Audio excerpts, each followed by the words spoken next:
Hey guys, you made it. This is the last video in my cube collection series, and this is going to be talking about assorted puzzles. Now I've sort of grouped these by family, so let's get started with the square one cubes up front.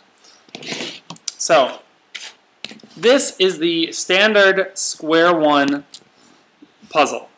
It is made by, I think this one is a, oh god, I don't know, I think it might be made by Square One. I think this one would be a QJ knockoff though. But as you can see, the top layer has small edges and then large corners that are about twice the width of those edges. The middle layer, if you can look, is just two pieces. There's this piece here, which goes across two layers on the front, goes across all three layers on the side, and one layer on the back. And there's this layer, which goes across one layer on the front, all three layers on the side, and two layers on the back, and then the bottom is just the top. No, I am missing a piece here. And how this works is that you turn half the puzzle along that axis. And this is a shape-shifting puzzle because of that turn. But it's a very weird one to solve. It's completely different than solving a 3x3 or any other kind of twisty puzzle. It's totally unique. The quality on this one is okay. You're not going to be speed solving it, but it's still, I wish it were a little bit smoother and a little bit more forgiving of not being lined up properly, but because of the internal mechanism, it can't be. This is a lot of fun to solve. It's a little hard to figure out at first, and it's so weird to get your brain around, but it's a lot of fun, and I highly recommend this to anyone that's looking for a little bit of a different challenge. It's pretty cheap, and it'll definitely make you think. It'll definitely be a challenge. Related to that is the Super Square One. Now this one isn't, this one's MF8, I believe, and this one looks like the same thing at the top, sort of, but it has that circle in the center. It still has these little narrow edge pieces and these fat corners, but instead of them all connecting in the center, it has that circle. So what you have to do is you have to turn those two pieces so that that line lines up with the turn you want to make, or else it won't turn. So right now it will turn, but if I turn that circle layer now I can't get it to turn because it won't line up with the circle. So that adds an extra challenge, sort of, although it's really not that much different. And then, instead of the middle layer being bandaged like this one and just having two pieces, it's really got a whole other set of narrow edges and fat corners. So you've got to solve the internal one like the outer two layers of a Super Square One, and then the external one like the outer two layers of a Super Square One. And then, believe it or not, these center pieces can get swapped. I could have one of the yellow center circles up here. And so you solve those like the middle two-piece layer of a Super Square One, of a regular Square One. So you don't really need to know anything different to solve the Super Square One aside from the regular Square One. It's just a lot more confusing because of these middle two layers. On these, I can tell, oh, this blue and orange piece is white, so it needs to go on top. This blue and orange piece is yellow, it needs to go on bottom. With these two, there's no white or yellow, so you've got to look at the orientation and decide, oh, this does need to go on the bottom of the two layers, oh, this needs to go on the top of the two layers. And so it's really frustrating. Plus, because of all the layers, this one, it's really hard to keep aligned. And so if it's not aligned, and if all of them are not aligned precisely with that circle, it locks up and it won't turn. So the quality on this one is not as good as it could be, although I'm sure this is an extremely complicated puzzle to make, and I'm sure they did the best job they could.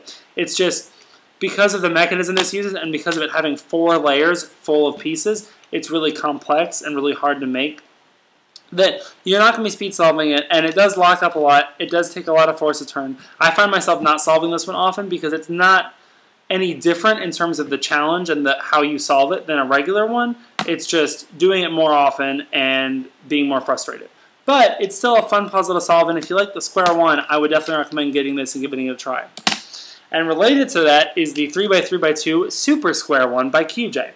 Now this one is just like a Square One, but it's only 2 layers instead of 4. Now the turning on this one is a lot better. It's, as you can see, super light, super easy, super smooth. It's not hard to get that middle layer lined up where you want it, and once you do, it's loosey-goosey trying to turn it from there. So this one's definitely a lot easier and a lot less frustrating than the Super Square One. And again, it's not that hard. The top and bottom layers solve just like the top and bottom layers on a Square One, and that middle circle layer solves just like the middle layer on a Square One. The color scheme is different, and that's frustrating. On this one, you know, it's the normal white, blue, orange, green, red, yellow on the bottom. This one, the orientation of the colors to each other are the same. It's white, blue, red. But I really would have preferred white and yellow being on top and bottom instead of the orange and the red, but whatever. It doesn't really affect the solves too much. So yeah, again, if you like the square one, this one's a great one to get. It's just a lot of fun, plus it's neat seeing a cuboid square one. And it's not nearly as frustrating as the 3x3 or the super square one. So I would recommend getting this.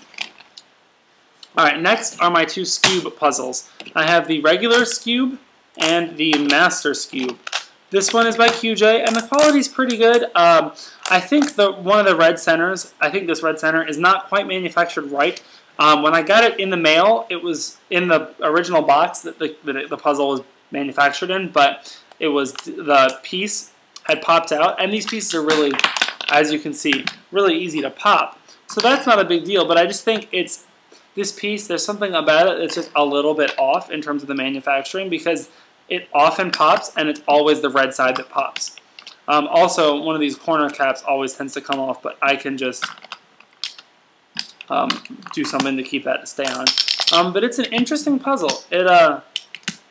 It turns sort of like a square one in that when it turns, it's like half of the entire puzzle that turns.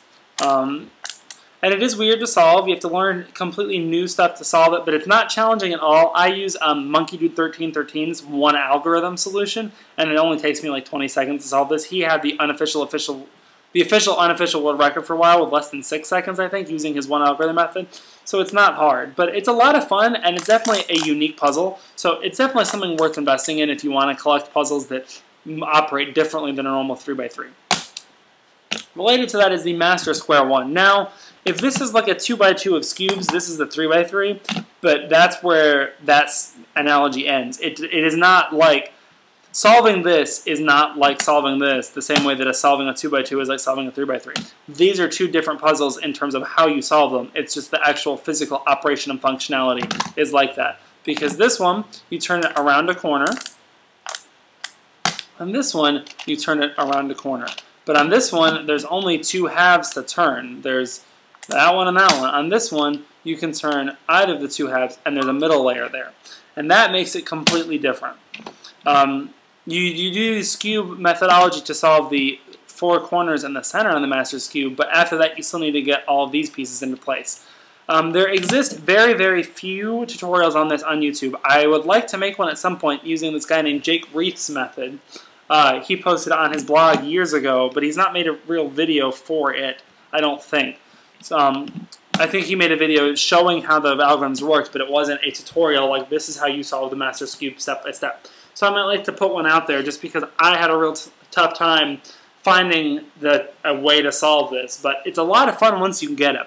It's very challenging. It definitely is one of those puzzles that even once you understand how to solve it, it'll still make you think and make you, you won't just be like, oh, this case, algorithm, algorithm, algorithm. You'll be like, I have this algorithm that cycles these three. How do I make it work for me? If I do this setup move and that setup move, I can do it and then put it back. Okay. But yeah, but it's a lot of fun. And this is a Land puzzle. You can see the Wind Talkers logo there. So it's pretty high quality. It's held together very well. It does not pop on me it doesn't pop really at all often. But it's very smooth, very easy. It doesn't really lock up, but you do have to have it aligned properly. But it almost does click into place. That's not hard to align, but it won't accept sloppy turns. You have to have it lined up. The stickers are very bright. They do tend to peel, though. You can see two of my blacks have already come off, and some of my green ones are starting to peel off. But other than that, the puzzle is very high quality. And once you've handled the Scube, I would definitely recommend getting the Master's Cube, but you'll have to figure out how to solve it, and it is sort of challenging. Next, I'll talk about my Rex Cube. Now, the Rex Cube is sort of like the Master's Cube in that both are corner turning, and both have 3 layers of turns. See that? See that? They look familiar. But you cannot solve this using Rex Cube methodology. If you do, you'll have everything solved but the outside corners, and that is really frustrating to fix. So you still have to use specific Master's Cube algorithms to actually solve this, but they're similar enough that The algorithms for this will do the same thing on this. They just ignore those corners because they don't have them. Because if you look at them, other than that though, center, center, edge, edge, edge, edge, edge, edge, edge, edge, corner, or edge, I guess. Yeah, I'm sorry. These are really corner pieces. But corner, edge, edge, same thing, but these outer corners. But anyways, this is the Rex Cube. It is corner turning. It is so much fun to solve. Oh my goodness. I had to look up. I got it almost all the way solved on my own, just intuitively. I had to look up the last two, how to get the last two faces. I needed an algorithm that I hadn't figured out yet. But it's so much fun to solve. It's really interesting. I don't have the Dino Cube, but solving the just the edges of this and ignoring the rest is the same as solving a Dino Cube, and I did that intuitively the first time I tried. So I can't imagine a Dino Cube would be that difficult. But I still would like to get one. This one is so much fun. Having the corner turning puzzle is really makes you think, and this is not as difficult to figure out as the Master's Cube, so I recommend this one for more beginner puzzlers who want to get into odd puzzles that turn differently. But yeah, this one's a lot of fun. The quality is really good. It feels really well held together and really well crafted. It's not, the pieces, you know, there's not much clearance. They're machined very well, but it's not tight to the point where it's hard to turn. The only problem is these corner pieces are so easy to pop out, it's not even funny. They pop out on me all the time. Luckily, once one pops out, the rest of the puzzle is still structurally sound. You can still turn it however you want, and it's not going to be a problem. So it's not like the puzzle's going to explode. You have to pop that back in. But that is kind of frustrating. But other than that, this is a wonderful puzzle. It's so much fun to solve, and it's not that expensive. I recommend it to anybody.